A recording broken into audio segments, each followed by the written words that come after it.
встать в очередь в садик через госуслуги.ру, нужно сначала зарегистрироваться, потом заполнить заявление и просто следите, как продвигается очередь. Все это делается в интернете, а важные новости придут по электронной почте.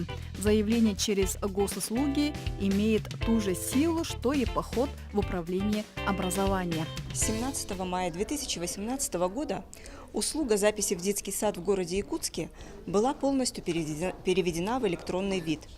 Для того, чтобы записать ребенка в детский сад, необходимо подать электронное заявление на постановку в очередь через портал государственных и муниципальных услуг Республики Саха-Якутия и прикрепить к электронному заявлению соответствующие документы.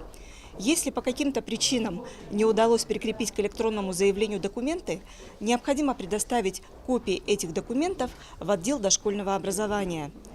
Преимущество электронной записи – это отсутствие очередей и экономия времени.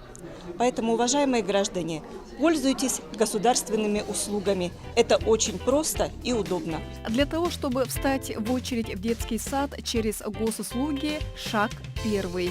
Зарегистрируйтесь на портале. Зайдите на госуслуги.ру, укажите имя, электронную почту и телефон, а потом паспортные данные и номер СНИЛС. Шаг второй. Заполните заявление. Зайдите на сайт госуслуг под своим логином и паролем.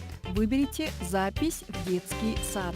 Заполните заявление и прикрепите к нему фотографии документов.